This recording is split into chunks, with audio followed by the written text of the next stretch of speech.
ഇന്ന് ഈ സമ്മേളനം ഇവിടെ ഔപചാരികമായി ഉദ്ഘാടനം ചെയ്യാൻ എത്തിയിട്ടുള്ള അയർക്കുന്നം പഞ്ചായത്ത് പ്രസിഡന്റ് ശ്രീമതി സീന ബിജു നാരായണൻ,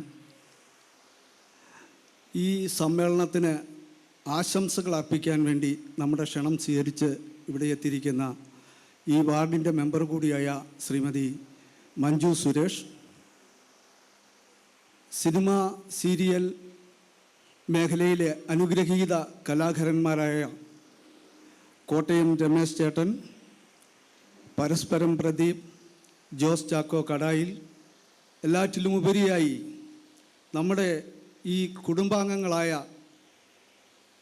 ഡോക്ടർ റോണിറ്റ് പോളും ജ്യോതിക റാണിയും, അതേപോലെ തന്നെ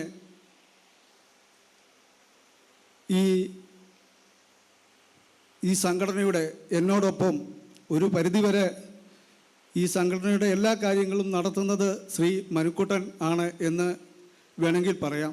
അത്തരത്തിലുള്ള പ്രവർത്തനമാണ് മനുക്കുട്ടനും. അതേപോലെ മനുക്കുട്ടൻ മറ്റ് ഇവിടെ കടന്നു വന്നിട്ടുള്ള തണലിൻ്റെ രക്തബന്ധുക്കളെ, സഹോദരങ്ങളെ, സുഹൃത്തുക്കളെ, തണലെന്നാൽ വെയിലിൻ്റെയും ചൂടിൻ്റെയുമൊക്കെ ബുദ്ധിമുട്ടുകളിൽ നിന്നും ഒരല്പം ആശ്വാസം കിട്ടുന്ന ഒരിടമാണ്.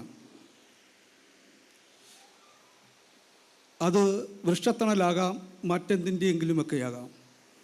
എന്നാൽ ദൈനംദിന ജീവിത ബുദ്ധിമുട്ടുകളിൽ നിന്നും പ്രയാസങ്ങളിൽ നിന്നും ഒരല്പം ആശ്വസിക്കുവാനും സ്വതന്ത്രമായി ചിന്തിക്കാനും ആശയവിനിമയം നടത്തുവാനും സൗഹൃദങ്ങൾക്ക് ഒത്തുചേരുവാനുമൊക്കെയായി 10 വർഷങ്ങൾക്ക് മുമ്പ് രൂപം കൊടുത്ത ഒരു കൊച്ചു പ്രസ്ഥാനമാണ് തണൽ.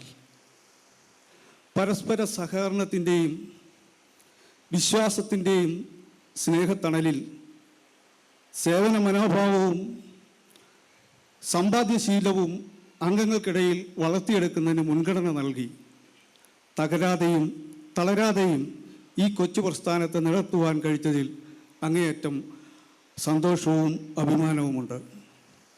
നമുക്കറിയാം, കോവിഡ് വ്യാപന കാലത്തിന് ഒഴികെ സദാ പ്രവർത്തന നിരതമായിരുന്നു ഈ കൊച്ചു പ്രസ്ഥാനം.